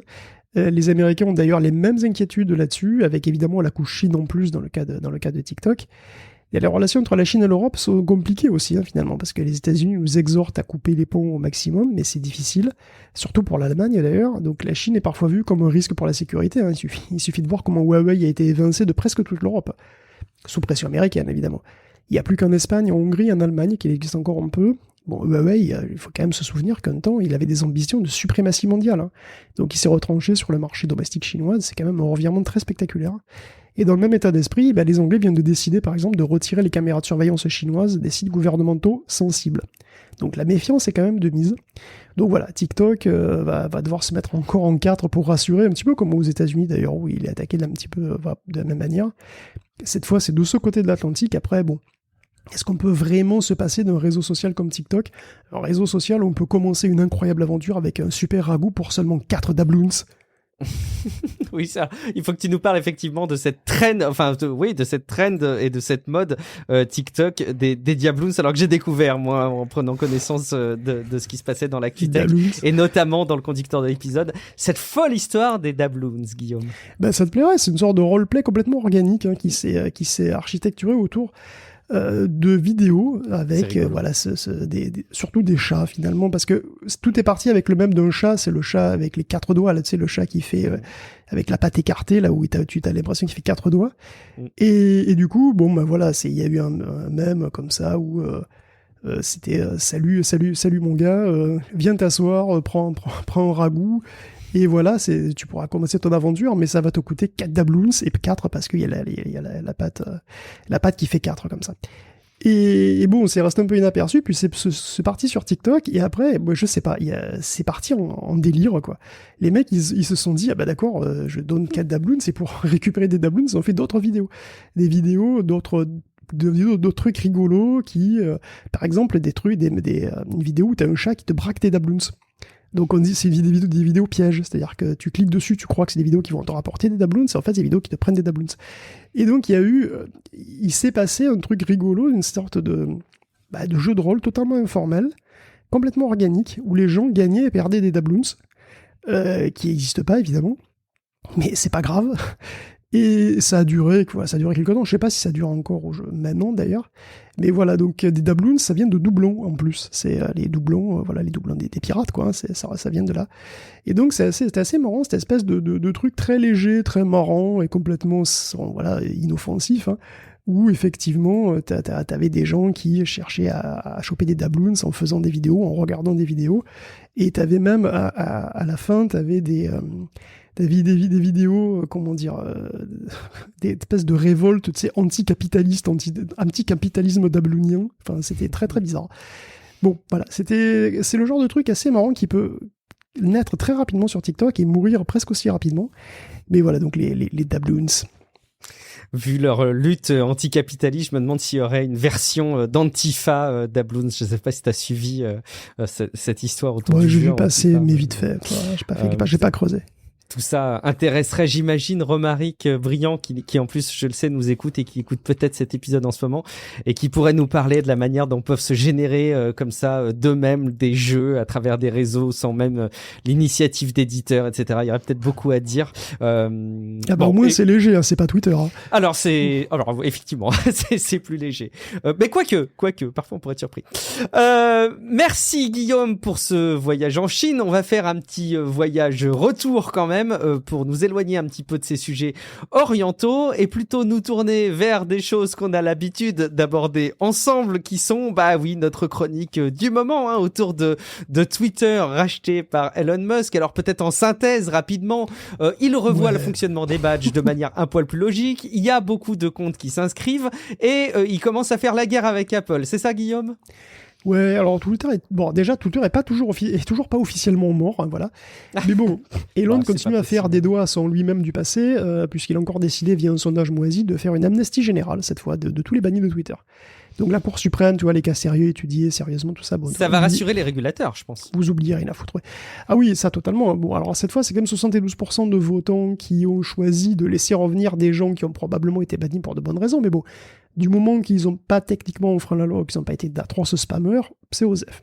Enfin, Elon n'aime pas Alex Jones, donc il reviendra sans doute pas. Je ne sais pas si c'est au cas par cas, selon les volontés de Musk. Oh, la tête du client. Peut-être. Bon, alors, c'est pas moi qui vais me plaindre qu'Alex Jones ne revienne pas, mais bon. Cette amnistie va sans doute avoir des répercussions quand même assez énormes, puisque Twitter ne doit plus avoir que 12 modérateurs aux États-Unis, et qu'en plus, c'est une amnistie mondiale, elle concerne tous les pays, et même ceux qui ont probablement plus de modérateurs du tout sur leur sol, hein, j'imagine. Donc voilà qui va probablement rassurer les annonceurs, hein, mais attention, Musk apprend de ses erreurs, on dirait, puisque désormais, effectivement, Twitter va se remettre à vérifier les identités des utilisateurs, à la main, au cas par cas, et même étendre le spectre de couleurs des badges, hein, donc or pour les entreprises, gris pour les institutions, bleu pour les individus. Qui va se charger de ce boulot, étant donné que les couleurs de la boîte doivent ressembler aux rues de Saint-Brieuc un dimanche soir en décembre? Mystère. Mais bon, tout va bien. Twitter, si on en croit les chiffres publiés par le Chief Tweet, Twitter aurait enregistré plus de 2 millions d'utilisateurs supplémentaires sur les 7 derniers jours. La durée d'usage de la plateforme sera même en hausse de 30% par rapport à la même période l'an dernier. Et bon, pour ce qui concerne les propos haineux, c'est globalement stable après un pic. Hein. Les usurpations d'identité sont revenues à un niveau normal. Bon. Donc tout va bien, pas de soucis. Bon, on n'a rien sur les performances financières, hein, cela dit. Mais bon, ça ira, et puis ça ira, c'est tout. De toute façon, c'est vrai, Apple a déjà menacé de suspendre Twitter de l'App Store. Il a retiré pratiquement toutes ses pubs. Il faut dire que, voilà, entre Apple et Elon, c'est un petit peu tendu. Musk a critiqué la commission Apple de 30% d'ailleurs. Et Tim Cook a dit qu'il comptait bien que Twitter continue sa modération, sous-entendu au moins au niveau d'avant l'acquisition. C'est pas gagné. Mais Elon, il a pas peur. Il a peur de rien. Si les plateformes comme Google ou Apple commencent à le gonfler avec leurs exigences, Elon, il va faire son téléphone. Et puis voilà. Et puis si Amazon ne veut pas le vendre, il rachète Amazon, c'est tout. Si le Congrès le gonfle pour monopole, il rachète Washington. Et puis c'est tout. C'est tout. Voilà. Elon, c'est comme Chuck Norris, mais avec du pognon. C'est fort, écoute, parfait. En tout cas, pour la publicité, je peux comprendre que les investisseurs soient pas très enclins à diffuser leur pub. En ce moment, ça doit être compliqué. J'ai de plus en plus, j'ai critiqué un peu les gens qui remontaient ce genre de choses parce que je m'imaginais qu'il y avait quand même un aspect un peu effet de halo sur certaines perceptions sur Twitter, et il y avait des gens qui disaient oh là, j'ai de plus en plus de publicités qui sont écrites soit dans des caractères asiatiques, soit dans des caractères arabes ou sur des thèmes vraiment qui me sont trop éloignés, trop exotiques. J'ai commencé, pour tout te dire, Guillaume, moi aussi sur Twitter, à avoir quelques publicités qui n'étaient pas lisible sans traduction, et je commence à me dire que ça sent pas très très très bon d'un point de vue financement sur le plan publicitaire. D'un point de vue ciblage surtout, hein, parce que si c'est pas quelle langue tu parles, ça commence mal. C'est ça, voilà. Et à mon avis, ça montre une certaine forme de désarroi dans l'organisation. Alors, je sais pas ce que pensent les annonceurs des publicités quand ils voient que leurs publicités sont diffusées dans des proportions comme ça, mais bon, enfin bref, écoute. On continue à parler argent, Guillaume. J'aime quand on parle argent. Parlons FTX encore un petit peu plus. Ouais, le scandale FTX, au moins ça prend des proportions politiques, je veux dire, par de scandales politiques, hein, évidemment. Ne vous inquiétez pas, je vais pas vous raconter toute l'histoire de la faillite de cette bourse aux crypto, hein, mais de son fondateur. Bien parti pour faire passer Bernard Madoff pour un scout de France, donc ça c'est pas mal. Sachez simplement que donc son patron, Sam Bankman-Fried, SBF pour les intimes, avait l'habitude d'arroser les hommes politiques. Épisodes, si vous voulez, excuse-moi, je te coupe, mais juste pour dire à ceux qui nous découvriraient sur cet épisode, si vous voulez en savoir plus, il y a les précédents épisodes de Tech Café où on vous en parle en détail. Guillaume vous a tout expliqué déjà. Exactement, donc c'était un grand donateur politique. Il a arrosé la campagne de Biden par exemple, mais bon, pas seulement, hein, donc voilà, mais de toute façon ils sont pas fous chez FTX, hein. Si le patron, donc SBF, donnait plutôt démocrate, le co-PDG Ryan Salamé lui donnait plutôt côté républicain. Voilà, une histoire d'œuf et de panier, hein, tout ça je suppose. Quoi qu'il en soit, en mars dernier, le SEC avait comme projet de regarder un petit peu comment ça se passait chez FTX. Figurez-vous que 8 membres de la Chambre des représentants se sont lavés comme un seul homme pour fustiger la STC, écrire une lettre ouverte pour dénoncer un zèle régulateur qui paralyserait l'innovation. Détail cocasse, au moins 5 des 8 gars ont profité des largesses de FTX. Un des signataires, qui s'appelle Ted Budd, a reçu un demi-million de Ryan Salamé. Ton Emmer, un autre signataire, a reçu via le comité républicain du Congrès plus de 3 millions de FTX en tout. Il y a quoi une base aussi d'ailleurs, hein, qui aurait contribué aux campagnes de ces blockchain hates, comme on les appelle désormais. Bon, la SEC du coup a abandonné son projet le 11 novembre, et le 11 novembre, FTX s'effondrait, en laissant un trou de plusieurs milliards. Bon, voilà, SBF devient un des personnages de la finance les plus sulfureux, et très logiquement, Amazon projette d'en faire une mini-série. Évidemment. J'aime bien ça. Après tout, il y a eu un truc sur Theranos, un truc sur WeWork. Bon, on va dire, il faut reconnaître qu'il y a vraiment tout ce qu'il faut avec SBF1. Tech, sexe, pognon, célébrité, arnaque à des milliards de dollars. Et tout ça en coloc aux Bahamas. Franchement, Ça fait rêver. je vois pas, tu vois. Donc c'est les frères Rousseau qui vont s'atteler à cette tâche-là. Hein. Ça va pas être simple. C'est encore très tôt en plus. Hein. Il y a d'autant peu de documents que les patrons de FTX n'écrivaient rien, ne consignaient rien, ce qui est un énorme problème. Et je pense d'ailleurs que de nombreux scandales et de nombreuses conséquences sur les cryptos sont encore à venir. Encore cette semaine, BlockFi venait de partir en faillite aussi. D'ailleurs, je crois qu'ils attaquent FTX en justice pour un autre truc, je sais plus. Donc peut-être vaudrait-il mieux attendre un petit peu pour faire un film qui sortira en salle comme les 12 ou 15 autres que va produire Amazon, spécialement pour le cinéma, parce qu'il va investir $1 milliard pour des films en salle. C'est fou. Alors, c'est pas eux qui ont racheté une chaîne de ciné, Guillaume ? Si, il me semble. Et d'ailleurs, ça a fait monter les actions de plein de compagnies de cinéma qui ont pris entre 5 et 10% d'un coup. Et oui, Amazon au secours des cinémas, tu vois, qui l'eût cru ? Bah ouais. Mais c'est vrai que j'aimerais retrouver le nom du réseau qu'ils avaient racheté et on en avait parlé à l'époque. Bon, bref. On clôture cette rubrique argent, peut-être Guillaume, parce que tu voudrais nous parler d'un constructeur automobile qui met à disposition la totalité de sa technologie dans ses véhicules, mais qui te permet de vraiment les utiliser pleinement que si tu payes des options. Et non, je ne parle pas de Tesla. Alors, je sais pas, vous aimez les abonnements ? Bah, vous aimez moi, ça. j'adore ça. S'il y a bien un truc que j'adore dans mon quotidien maintenant, Guillaume, c'est de me rendre compte tous les abonnements que j'ai et de me dire lesquels je vais pouvoir garder, est-ce que je continue à payer pour rien ? J'adore ça, oui. Bah, de toute façon, il faut s'abonner à tout maintenant, même à l'appli météo. Ben et oui, et ben sur ta voiture aussi, ça arrive. Quelle merveilleuse nouvelle. Alors, BMW a essayé déjà de vendre un abonnement de $80 par an pour pouvoir utiliser Android Auto ou Apple CarPlay, puis après un abonnement de $18 par mois pour les sièges chauffants, et oui, je rigole pas, c'était l'été dernier, pourtant ça avait fait froid dans le dos. Mais c'est pas le seul. Volkswagen, Toyota, Audi, eux aussi, hein, ils expérimentent des abonnements pour leurs assistances à la conduite, pour les assistants vocaux, des gadgets un petit peu à l'intérieur. Et malgré le fait que au moins 3/4 des personnes interrogées ne paieraient jamais pour s'abonner à une fonction de leur véhicule, il continue, et Mercedes même est allé peut-être encore plus loin, puisqu'il vient de lancer un abonnement cher, le plus cher sans doute, hein, pour ces Mercedes EQ, EQE, EQS, c'est $1 200 pour libérer une puissance que la voiture a déjà, $1 200 par an. C'est un abonnement ? $1 par an, je crois. Oh la vache. En temps normal, ta voiture est donc tout simplement bridée. Et si tu casques, tu gagnes 24% de couple et presque une seconde sur le 0 à 100 km/h. Donc les constructeurs automobiles font aussi face à une baisse du chiffre d'affaires, en fait, un peu comme les constructeurs tech. Donc ils veulent faire plus de pognon, et il faut dire qu'en tech, ça marche plutôt pas mal les abonnements, en fait. Hein, c'est quand même les revenus récurrents, tout le monde adore. Est-ce que c'est la meilleure manière ? Je sais pas. Moi, ça me paraît évidemment totalement absurde et inadmissible, mais finalement, on va savoir. On a tellement vomi sur les premiers DLC, je sais pas si tu te souviens, cette fameuse armure de cheval dans Oblivion, c'était il y a 10 ans en fait. Je me rappelle pas des débuts, mais oui. Non, c'était 2000, je crois que c'est 2013 Oblivion. Et bon, regarde le bordel que c'est maintenant les DLC. Est-ce que ça va prendre cette tendance scandaleuse ? C'est difficile à dire, on verra, hein, mais on avait déjà des constructeurs qui nous mettaient à disposition leurs appareils, comme je le disais, il y a Tesla qui te permet d'activer des options matérielles qui sont présentes physiquement dans le véhicule, moyennant le fait que tu passes à la caisse.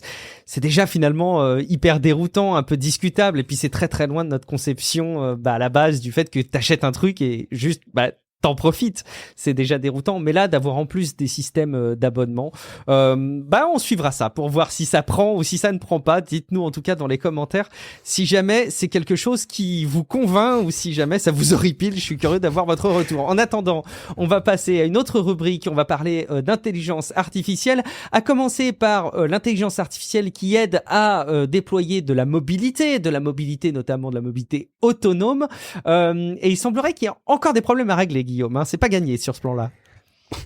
Les voitures autonomes continuent à avancer à petit régime quand même. Hein. Waymo a demandé un permis pour lancer son service de taxi totalement autonome à San Francisco. C'est quand même une zone urbaine super dense, où la conduite ça doit pas être super facile tout le temps. Pourtant Waymo, il est qu'un tout petit tour de roue en fait, de réaliser le rêve d'Uber. C'est avoir des taxis, mais sans chauffeur, donc sans syndicat, sans pause café caca clope, et ça c'est quand même super. En Corée du Sud, c'est la peau des chauffeurs de bus, ce qu'on veut d'ailleurs, puisque Séoul a inauguré sa première ligne de bus totalement autonome avec un nouveau véhicule qui ressemble vraiment à un gros jouet, mais qui se balade quand même tout seul enfin, tout seul, non, il y a beaucoup de gens dedans d'ailleurs, mais il se balade dans toute la ville sans aucun chauffeur. Bon, il a été conçu pour être peu cher d'ailleurs, et très modulaire pour être facile à produire en série. Bon, la vraie raison pour laquelle on veut des machines qui prennent la route, en fait, c'est tout simplement parce qu'on conduit mal. Voilà, tous autant on connaît, on conduit mal. Bande de blaireaux. D'ailleurs, prenez les bouchons. Souvent, la circulation au ralenti, elle se bloque sans aucune raison. Enfin, s'il y a une raison, c'est parce que vous conduisez mal, de manière impulsive et non rationnelle. Vous accélérez quand il y a de la place, vous freinez trop tard, vous créez des accordéons qui finissent par étrangler le trafic et créer des bouchons totalement artificiels. Très bon épisode de Fulloscopie d'ailleurs sur ce sujet. De toute façon, YouTube, ne contestez pas. Il y a même un gars qui s'appelle Alexandre Bayan qui est à Berkeley et il le dit lui, et lui il est au courant. Il en a vu des voitures passer, puisqu'ils ont organisé un projet où il y a une portion d'autoroute avec 300 caméras 4K qui a permis de déterminer avec précision ce qui fait qu'un sac à viande au volant perturbe la soyeuse fluidité de la circulation. Alors, il y a même une étude menée en 2016 d'ailleurs où il y avait 20 voitures qui avaient quand même réussi à créer des ralentissements sur un circuit de course. La bonne nouvelle, c'est que l'IA peut nous sauver des bouchons. Un seul véhicule qui a un comportement approprié, c'est-à-dire non humain, suffit à réduire les congestions et au passage aussi à réduire de 40% la consommation d'essence. Donc le but, c'est de déployer un maximum de voitures avec des assistances à la conduite qui savent piloter plus intelligemment que vous, pour compenser tous les sacs à viande motorisés qui restent sur les routes tout autour là, et qui emmerdent le monde. Donc les IA connaissent les conditions globales du trafic, et pas seulement ce qu'il y a à 10 mètres autour, et elles conditionnent donc leur vitesse et leurs accélérations pour éviter les effets d'accordéon, inciter les autres voitures aussi à adopter des vitesses adéquates, et elles se coordonnent entre elles en plus, alors que la plupart du temps, c'est vrai que les communications entre deux automobilistes, c'est souvent des insultes et des majeurs sortis par les fenêtres, mais bon. Oui, souvent. Ça c'est clair, il suffit de prendre un tout petit peu la voiture quelques minutes en ville et tu te rends compte de ce que ça représente. Au passage, peut-être pour être complet sur ce sujet, on a Tesla qui a, ça y est, ouvert en bêta sa fonction de FSD, donc de Full Self-Driving, donc de conduite autonome totale. À voir dans les faits ce que ça donne, mais en tout cas ça avance un petit peu de ce côté-là aux États-Unis. En tout cas, on continue sur les algorithmes qui rendent intelligents nos objets du quotidien, et à défaut d'avoir des voitures, on a des robots chiens qui gagnent en autonomie et notamment des capacités de se déplacer avec, justement, plus d'autonomie et des méthodes qui ne reposent plus sur des cartographies, Guillaume. Ouais, des nouveautés robots, puisqu'on y est, c'est les robots chiens. Comment ? Non, je disais avec beaucoup d'enthousiasme, allons-y. Oui, allons-y. Les robots chiens comme Spot, par exemple, c'est banal maintenant. On sera à peine surpris si la mamie d'en face allait promener avec un petit imperméable rose aussi. Mais bon, faut savoir que la plupart des robots clébards comme ça, et des robots en général qui se baladent avec aisance, avec une aisance apparente, ont quand même besoin de pas mal de données, en particulier des données 3D, qu'elles soient précalculées ou chopées au lidar.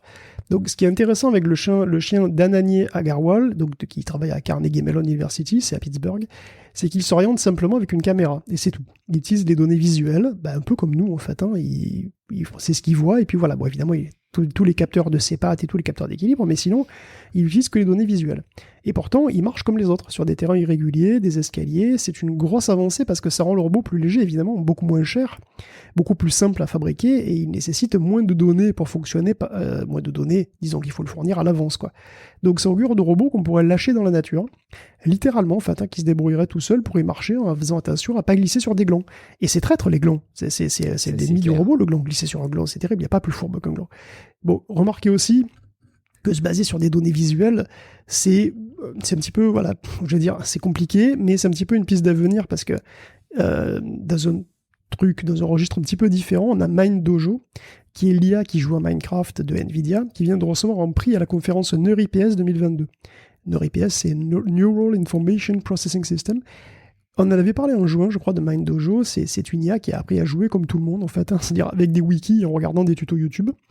Juste, elle en a regardé vraiment beaucoup des tutos YouTube. Elle en a regardé 730 000. Oui, parce qu'il est un petit peu lent à la comprenette, le dojo. C'est pas le couteau le plus aiguisé du tiroir, mais bon, maintenant, il sait faire. Et tu peux lui demander en toutes lettres, via un prompt, là encore, de faire des actions pour toi, comme construire une base, miner du diamant ou massacrer des villageois. Bon, je sais ce que vous pensez. Vous allez encore dire un petit pas de plus fait vers Black Mirror. Je sais. J'ai vu aussi cette actu à San Francisco qui veut permettre aux robots d'utiliser la force létale. Donc, si tout va bien, effectivement, l'an prochain, on pourra être tué par un robot, par la SFPD, quoi, la San Francisco Police Department. Mais en cas de force majeure. Pour le coup. Mais voilà, après, il faut relativiser. Les robots dont on parle ne sont pas du tout autonomes, effectivement. Ils sont tous télécommandés, ce qui fait plus d'eux des drones. Essentiellement, ce sont des drones. Ce qui est hyper rassurant, en fait. Ben, on dira ce qu'on voudra, mais tuer des gens avec des drones, c'est tout ce que tu veux, mais c'est pas nouveau. Donc, au point où on en est, je sais pas. On est d'accord. Ben oui, je veux dire. Puis bon, c'est le sens de l'histoire. Les machines sont prêtes. Il faut voir le fusil d'assaut qui est monté sur un robot Talon de la photo dans l'article. Il est charmant, ce fusil d'assaut. C'est même presque mignon, d'ailleurs, quand on sait que Talon, qui est aussi utilisé par la police, mais aussi par l'armée, peut être équipé d'un lance-grenade ou d'un calibre 50, soit une munition d'un diamètre de 12 mm 7 et de presque 10 cm de long. Au-delà, c'est simple, c'est un canon, hein, donc voilà. Donc ouais, c'est rassurant. C'est très enthousiasmant, la modernité est là pour nous accompagner. On continue aussi à parler un petit peu de nos miriages, Guillaume. C'est vraiment un sujet, là, cette nomenclature de comment on doit les appeler avec le mot miriage, qui a fait l'objet encore de petites discussions sur Patreon, sur Discord. C'est cool de voir que ça continue à susciter votre intérêt, la nomenclature, comment est-ce qu'on doit les appeler, ces services qui vous permettent de créer des images, entre autres, hein, sur la base de vos instructions texte. Et Guillaume, du nouveau, du côté de Stable Diffusion, version 2. Effectivement, il y a du nouveau, la version 2, effectivement. De toute façon, après toutes ces violences, on a besoin de réconfort, on ne sait plus à quel sens se vouer, et donc Stable Diffusion non plus trop, d'ailleurs. Alors, Stable Diffusion donc, passe en version 2, le moins qu'on puisse dire, c'est que ça suit des réactions passionnées. De base, la version 2 amène plusieurs améliorations quand même, donc il y a un nouveau modèle alors il y a un nouveau modèle de texte, en fait, hein, pour mieux comprendre les prompts.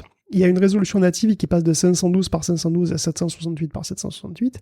Et surtout, il y a plein de modèles différents, dont un qui améliore l'inpainting. En particulier, il y a un modèle qui est capable de prendre en compte la profondeur de la scène. Il y a aussi un nouvel upscaler de meilleure qualité, et le modèle a été réentraîné de 0.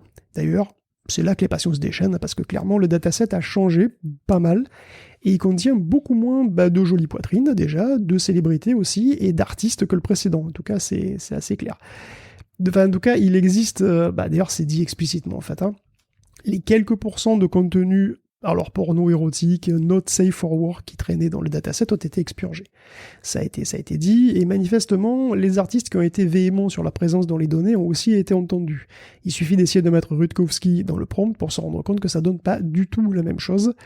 Beaucoup dans la communauté considèrent que le modèle a été nerfé, et c'est d'une certaine manière, c'est pas faux. Alors, j'ai testé vite fait, et en effet, le modèle donne pas du tout les mêmes choses pour les mêmes prompts. Et d'ailleurs, en gardant le même prompt, donc à prompt constant, c'est presque toujours moins bien. Alors, c'est plus difficile de générer de belles images, avec ou sans gros seins, je veux dire, ça n'a rien à voir. Sur la version 2, c'est plus difficile, parce que c'est plus difficile d'invoquer des artistes qui donnent de beaux résultats. Ouais, et apparemment, le modèle ne comprend pas les prompts exactement de la même manière, donc il faut réapprendre à utiliser le truc, j'ai l'impression. D'ailleurs, je pense qu'il faut interroger le nouveau clip, qui est OpenClip, pour savoir qu'est-ce qu'il attend, parce que c'est pas du tout évident. Après, le modèle est peut-être un peu meilleur dans le rendu photographique, donc il semble meilleur avec les visages un petit peu, et pour certains concepts comme à côté d'eux ou dedans par exemple, il comprend mieux si tu demandes une souris dans un bocal, il va te mettre la souris dans le bocal, il va comprendre le truc, alors qu'avant c'était pas si évident. Donc j'ai l'impression que c'est un petit peu meilleur de ce côté-là. Bon, mes tests pas extensifs sur des prompts plus artistiques sont assez décevants par contre, parce que de Giger à Moucham, par ça par Kincaid, il n'y a rien qui va, quoi. Donc je sais pas trop si j'ai mal écrit, si je le dis pas comme il faut, ou s'il sait plus faire, je sais pas. Mais bon, l'image qu'il y a dans le conducteur a été générée par Stable Diffusion 2.0. Donc il est pas si mauvais que ça. Est-ce que tu l'avais remarqué ? Non, pas du tout. T'avais pas remarqué que c'était une image générative, une image générée ? Non. Honnêtement, pas du tout. Eh ben, c'est un miriage. Alors, c'est un miriage, je me suis pas trop emmerdé. Hein, donc, ça se voit assez vite, en fait, si tu regardes les mains. Et si tu regardes un petit peu les drapeaux qu'il a tenu à faire en fond, c'est pas si terrible. Mais bon, c'est une image générée. Donc, bon, il est quand même pas trop mauvais il y a des images pas trop mauvaises en photographie. Mais voilà, ça doit être réapprivoisé. Et peut-être qu'elle pourra jamais donner des trucs aussi jolis que la 1.5, je sais pas. Je pense que les Anything V3 et les 1.5 vont rester encore un moment sur les disques durs. Forcément. Bon, la version 2 est arrivée relativement tard et expurgée. Est-ce que ça devait pas arriver, quoi, tu vois Stable Diffusion, c'est un modèle public, donc il se doit d'avoir la surface d'attaque la plus faible possible. Et en l'état, le modèle, il était très cool, hein, avant, mais c'était aussi une usine à procès potentielle. que ce soit pour des droits d'auteur, pour des images explicites non consensuelles. Le fondateur lui dit lui-même, un modèle open source ne peut pas contenir à la fois des images d'enfants et des images porno. C'est pas possible. Donc le dataset de Stable Diffusion a subi un gros ménage qui change beaucoup ce que produit le modèle et qui change aussi la manière dont on l'utilise. Donc en gros, tu mets Rutkowski ou Artgerm, c'est plus un raccourci vers une belle image. Ça, apparemment, ça a l'air plus ou moins fini.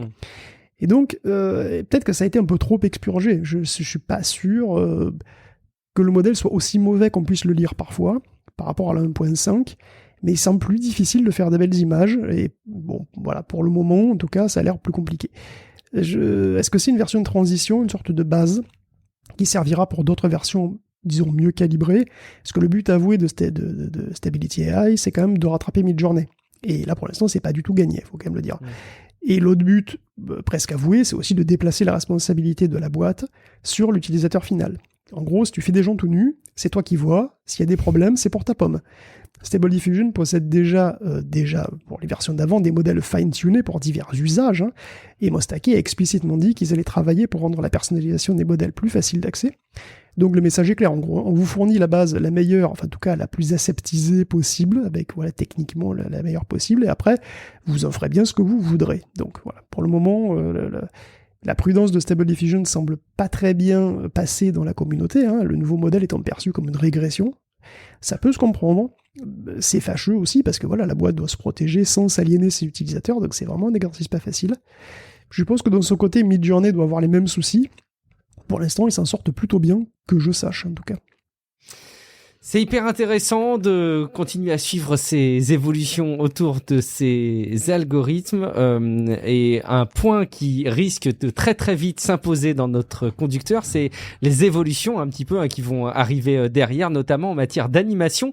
Et justement, tu nous as concocté dans ta veille, tu nous as dégoté plutôt une démonstration assez impressionnante de déclinaison d'images générées comme ça par intelligence artificielle pour les mettre dans plusieurs situations et notamment aussi d'avoir des restitutions animées, ce qui risque d'encore plus faciliter et de démocratiser les usages parce que quand tu commences à avoir une base commune que tu peux décliner dans plein de situations, j'imagine que ça rend encore plus le service utilisable. De quoi s'agit-il, Guillaume ? Disons que puisqu'on parle de Stable Diffusion, j'ai vu deux applications, deux usages qui sont quand même très prometteurs du logiciel. Et alors le premier répond à la problématique d'avoir un personnage synthétique, donc qui est généré par un mirage, on va dire, qu'on puisse utiliser comme un acteur.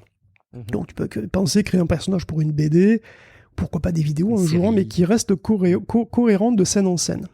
Et que tu puisses invoquer dans toutes les situations avec un mot-clé, quoi. Ce qui n'est pas le cas aujourd'hui, puisque quand tu génères quelque chose, tu te heurtes à chaque fois au fait que l'algorithme régénère et repense l'instruction. Donc c'est difficile d'avoir une cohérence dans le temps.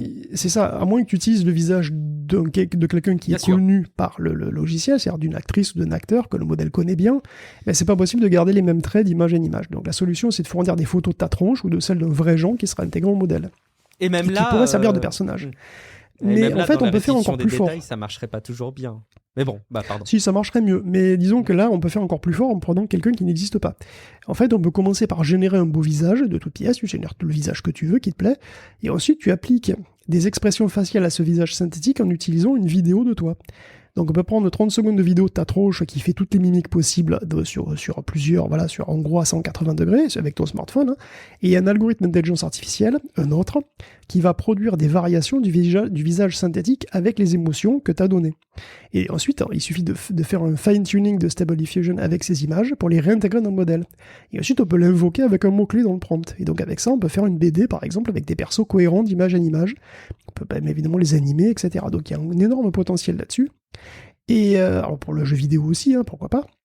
Et d'ailleurs, en parlant de jeux vidéo, la deuxième application que j'ai vue qui a un potentiel de malade, elle vient de Scotty Fox, qui a utilisé Stable Diffusion en VR. Alors, c'est en VR, mais en fait, le potentiel dépasse totalement la VR en réalité. Ce qu'il a fait, c'est prendre un logiciel qui fait des rendus 3D d'appartements, enfin, tu vois, qui prend des rendus 3D d'appartements, et qui en fait une scène à 360 degrés dans laquelle tu peux te balader, alors tu peux regarder à 360 degrés, tu vois, comme des photos à 360 que tu peux regarder en VR, mais aussi avec ta souris sur ton écran. Donc, il a pris des scènes d'intérieur et d'extérieur assez simples, assez neutres, on va dire, voilà, et puis il a intercalé Stable Diffusion avant le rendu à 360 en mode image to image. Donc concrètement, ce qu'on voyait dans le casque, c'était donc l'appartement neutre qui était changé par un prompt, transformé en mode renaissance, où l'extérieur transformé en mode post-apocalyptique avec des plantes partout. Et le rendu se faisait par petits morceaux en temps réel. Concrètement, tu visitais en 3D une scène qui n'a pas vraiment été rendue, mais disons qui a été habillée par Stable Diffusion. Donc imagine le potentiel que ça peut avoir pour les jeux vidéo en particulier. À l'heure actuelle, le DLSS utilise le deep learning pour imaginer des pixels. Imaginer les pixels qui manquent à la scène. On rentre dans une résolution inférieure et après, on extrapole les pixels. On peut aussi extrapoler les images entre deux images. Mais là, évidemment, ça va plus vite puisqu'on n'a pas à calculer tous les pixels ou toutes les images. Mais avec ce que fait Scotty Fox, on pourrait carrément imaginer de ne pas avoir à calculer ni même à stocker tous les polygones ou toutes les textures. Imaginez une scène de jeu vidéo dont on aurait à modéliser seulement les grandes structures, en gros les murs, les fenêtres, les meubles, évidemment les objets interactifs, et ensuite on donne un prompt, on donne une seed, et l'IA elle habille tout ça, avec tous les détails nécessaires, photoréalistes éventuellement. Ça pourrait être une sorte de DLSS 4 ou 5 ou 6, tu vois. Donc on pourra aller beaucoup plus loin qu'extrapoler juste les pixels. Alors évidemment, il faudra des cartes graphiques qui puissent rendre tout ça en temps réel, de manière fluide, avec des modèles qui soient cohérents, enfin qui soient plus cohérents, on va dire, au niveau temporel, etc. Mais peut-être qu'on va progressivement encore plus déporter le travail des unités 3D aux unités IA dans les prochaines années, même pour le rendu des jeux vidéo. Ce qui pourrait du coup donner des expériences très différentes d'un joueur à l'autre, finalement, potentiellement. Ça, c'est rigolo de voir que ça va peut-être évoluer dans ce sens-là. Ok, on continue aussi avec les algorithmes, et c'est souvent quand on parle de génération d'images avec de l'intelligence artificielle qu'on peut embrayer rapidement. Ça va être le cas une fois de plus, mais sur ces algorithmes qui aident un petit peu à la génération de code, Guillaume, de code informatique.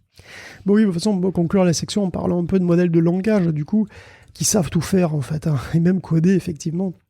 D'ailleurs, dans ce domaine, il y a eu une vie avant Copilot. Donc c'était dès 2014, il y avait Kite. C'était un assistant de codage qui tournait en local. Alors Kite avait tenté de se monétiser assez tardivement, à partir de 2019, mais c'était déjà trop tard d'ailleurs. Finalement, Kite va fermer 5 ans après, alors. Et passe en open source. Ouais. Alors Kite, ça supportait 13 langages de programmation. C'était beaucoup moins ultra ambitieux que Copilot.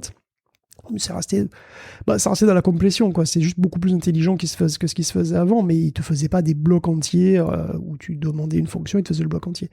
Mais c'était peut-être suffisant d'ailleurs, parce qu'au moins il n'y avait pas de risque de procès, tout ça. Bon, on va voir.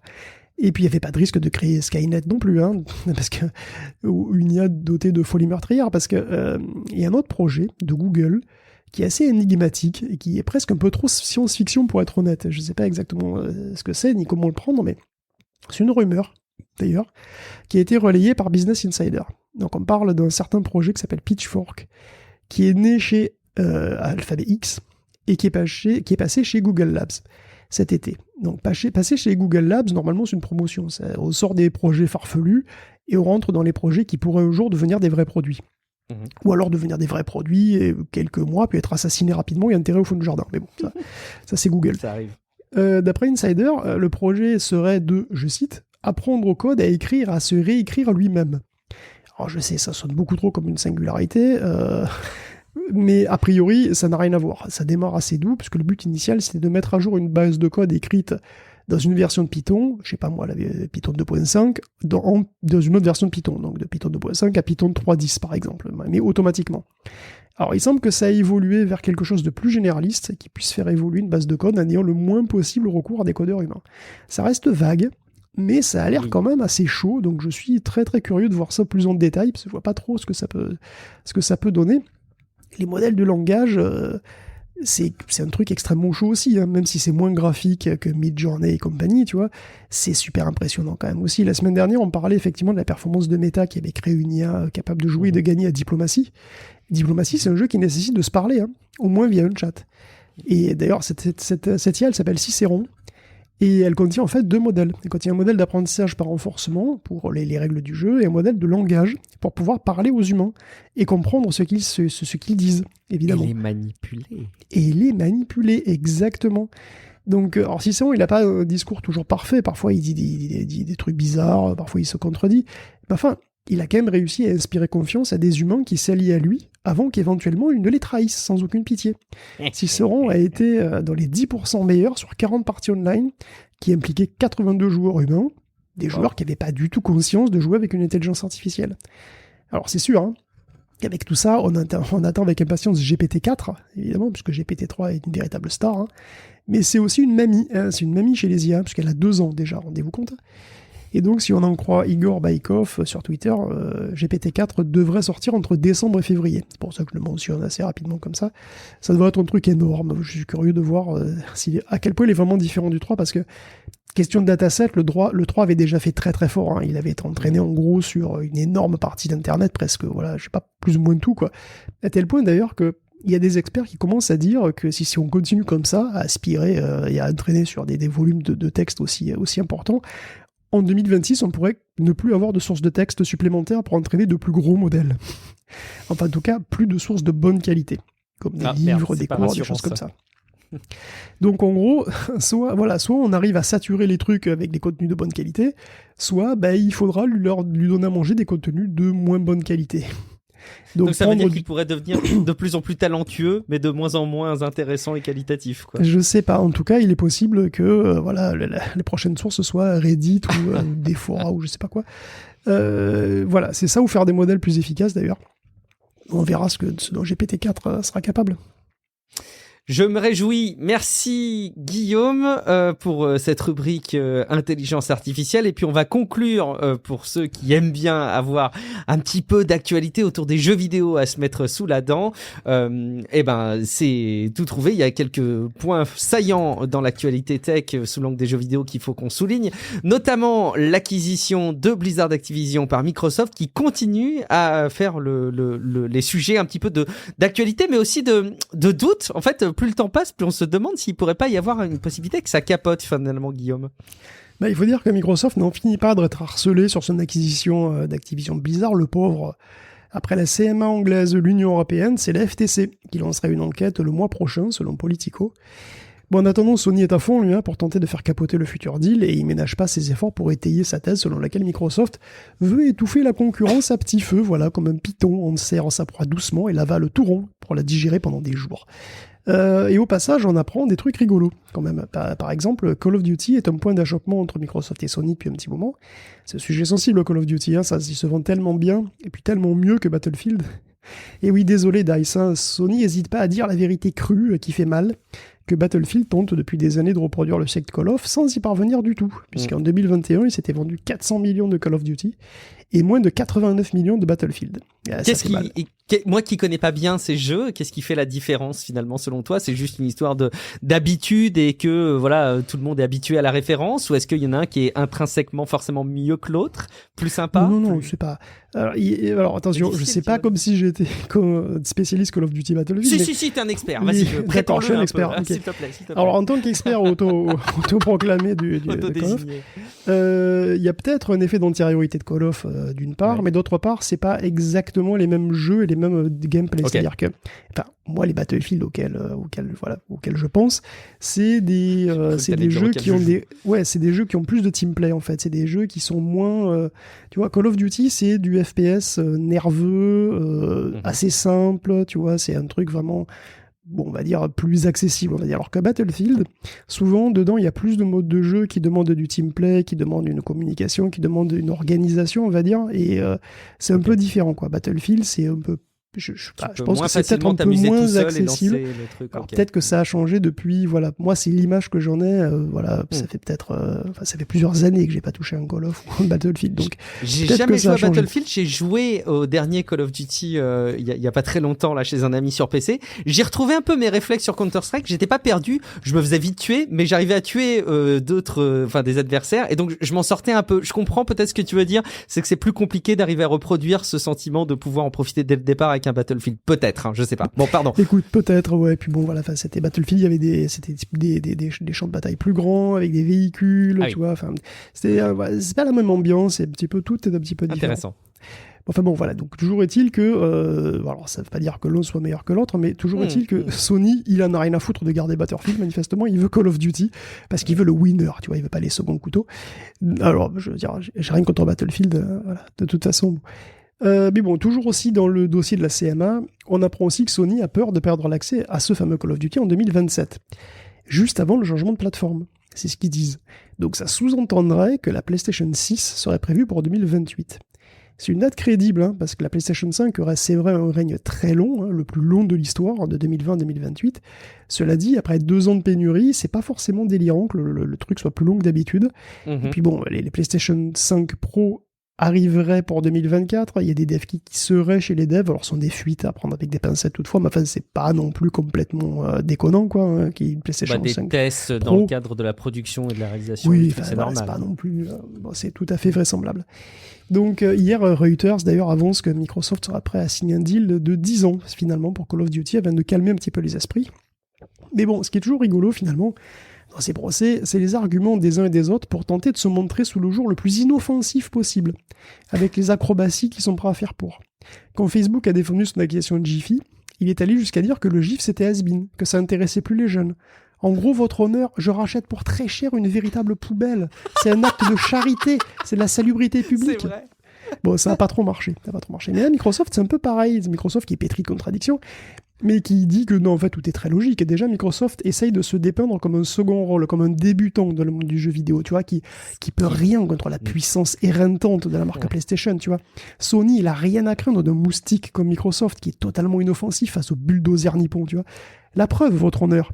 La Xbox est elle est sur la dernière place du palmarès des consoles. Microsoft n'est qu'à la 7e place sur PC. Il n'a même pas de secteur du jeu mobile du tout. Microsoft, c'est un prolétaire du jeu vidéo. C'est un modeste petit artisan, un travailleur précaire. Et il n'oserait même pas mettre un Call of Duty en exclusivité sur Xbox. Quelle idée, il ferait jamais ça. Ok, ils l'ont fait pour Starfield et Redfall. Ils vont le faire pour Elder Scrolls 6. Mais ça n'a rien à voir, votre honneur. On a laissé Minecraft multiplateforme, non? Bon. Et d'ailleurs, pourquoi? C'est très logique, en fait. Voilà. Fallout 76, c'est un jeu de niche. Oui, pour Microsoft, Fallout 76, c'est un jeu de niche. Psychonauts 2 aussi, bon, ça sera douté. Et si c'est des jeux de niche, on s'en fout. Si c'est partout. Si c'est pas exclusif, c'est pas grave. De l'autre côté, Call of ou Minecraft, il y a une communauté tellement énorme partout que ça fait perdre énormément d'argent si on le garde en exclu. Par contre, des jeux avec des nouvelles IP ou dont le succès est incertain, on les garde éventuellement chez nous, comme Redfall ou Starfield ou Elder Scrolls 6. Eh ben oui, votre honneur, Redfall et Starfield, ce sont 2 nouvelles IP. Et Elder Scrolls 6, on ne sait pas si ça va plaire après tout. Je veux dire, il n'y a pas eu de jeu depuis 10 ans. Alors voilà, le succès de Skyrim, on ne sait pas s'il va avoir du succès. On va savoir, je sais pas. Moi. Donc voilà, une logique imparable. Je suis sûr que ni la CMA ni la FTC trouveront quoi que ce soit à redire. Écoute, on verra. Ce qui est rigolo, c'est de voir que Microsoft aussi est prêt à s'engager sur un certain nombre d'années de disponibilité de Call of Duty sur PlayStation. Mais un coup parti, pourquoi pas annoncer ad vitam aeternam, tu vois, tu peux signer de ton sang que jamais tu le ferais. Je sais pas si ce serait... C'est finalement pétri de contradiction tout ça. Bref, on clôture avec un peu d'actualité autour des GPU, Guillaume, des processeurs graphiques. Des chiffres. Sur un petit peu tout. Alors, les ventes de GPU sont en baisse d'ailleurs, hein, globalement, comme le nombre de livraisons de CPU, de processeurs. C'est déjà en baisse parce que ils se vendent moins de PC, et donc celui des cartes graphiques intégrées baisse mécaniquement puisque c'est intégré au processeur, donc ça c'est normal. Mais du côté des ventes de cartes dédiées, c'est la même chose. On baisse aussi bien du côté d'AMD que du côté d'NVIDIA, de presque 48 et 20% respectivement par rapport au trimestre dernier, et du coup, étonnamment, ça renforce encore Intel dans sa position dominante sur le marché de la carte graphique. Puisqu'au sens large, Nvidia n'a que 16% des parts de marché, AMD 12%, et Intel est donc l'unique fournisseur de GPU de 72% des PC, de fait. Donc pour ce trimestre, il y a eu la disparition du mining, le contexte économique, tout ça. Donc c'est un petit peu prévu. Pour le prochain trimestre, avec le prix des nouveaux modèles de cartes graphiques, je suis pas sûr que ça s'arrange des masses, on verra. Mais bon, le nombre de joueurs de jeux vidéo, puisqu'on parle chiffres, tout support confondu, le nombre de joueurs de vidéo dans le monde a augmenté encore cette année de 4,6% et il passe à 3,2 milliards de personnes. Il y a 3,2 milliards de joueurs sur Terre, dont plus de la moitié dans la zone Asie-Pacifique et seulement 649 millions dans la zone Europe-États-Unis. Il y a 488 millions de joueurs dans la zone Afrique au Moyen-Orient et 315 en Amérique latine. Alors en part de marché, c'est un petit peu différent, parce que le panorama change un petit peu, puisque la partie Asie-Pacifique représente presque toujours la moitié des parts, pour le coup. Par contre, les zones Amérique latine et Moyen-Orient-Afrique sont encore largement en retrait par rapport à la zone Europe et États-Unis, qui représentent 18 et 26% au total. Le marché global, d'ailleurs, est en léger retrait. La plateforme principale de jeu, c'est le mobile, 50%. Les consoles, c'est 28%. Le PC, c'est 21%. En 2025, il devrait y avoir 3,5 milliards de personnes qui joueraient à des jeux vidéo et qui dépenseraient dedans 211 milliards par an. Il est loin le temps de la NES. Hein. Punaise, c'est clair. Il est très très loin le temps de la NES. C'est quand même des proportions assez folles et je pense que ça amène à voir le jeu vidéo clairement désormais plus comme une niche destinée à des jeunes boutonneux, mais vraiment comme un média qui s'est imposé à une bonne partie de la population et c'est très cool comme ça. Merci beaucoup Guillaume pour toute la préparation de cet épisode numéro 299 de Tech Café. C'était un chouette moment, je pense qu'on a passé ensemble Guillaume. J'espère surtout que vous avez passé un très bon moment à nous écouter discuter de tech. Si jamais c'est le cas, je vous invite bien évidemment à aller jeter un coup d'œil sur patreon.com/techcafé. Vous pouvez vous créer un compte en quelques secondes. C'est super facile de contribuer à la hauteur de quelques euros par mois. Vous pouvez plafonner votre participation, la suspendre à tout moment. Mais en tout cas, faire un petit geste pour nous soutenir et vous dire que oui, en 2022, il reste plus qu'un mois, vous avez décidé de soutenir Tech Café. Il y a des personnes qui souhaitent arrêter leur soutien assez régulièrement. Et donc, c'est hyper important pour nous, évidemment, d'avoir des personnes qui viennent quelque part les remplacer et reprendre le flambeau. Je vous rappelle que vous pouvez discuter entre vous et avec nous sur le serveur Discord de Tech Café, dont le lien figure dans les notes de l'épisode, et que vous pouvez également commenter sur techcafé.fr dans les articles qui accompagnent la publication de ces épisodes et nous laisser, bien entendu, si c'est pas déjà fait, vous pouvez même l'actualiser si c'est déjà fait, un avis sur Podcast Addict ou sur Apple Podcast. Guillaume, si jamais on a envie de plus t'entendre, d'interagir avec toi, de te solliciter plus en détail, où est-ce qu'on peut te retrouver ? Tu veux savoir comment me retrouver ? Oui, j'aimerais bien savoir comment on peut te retrouver, Guillaume. Bah, ça te coûtera 400 doubloons. Oh, mais ça me fait beaucoup trop cher. Je me suis fait braquer mes doubloons hier, justement. Tant pis, j'essaierai au prochain épisode. Je suis Guillaume Vendée. Vous me retrouvez sur guillaumevendée.fr, sur les réseaux sociaux. Vous tapez Guillaume Vendée, il y a à peu près ma tête qui apparaît, même si les comptes sont pas certifiés. Ce devrait être moi. Merci beaucoup pour votre fidélité. On se dit rendez-vous dans quelques jours pour un prochain épisode de Tech Café. Ciao à toutes et à tous. Ciao à tous.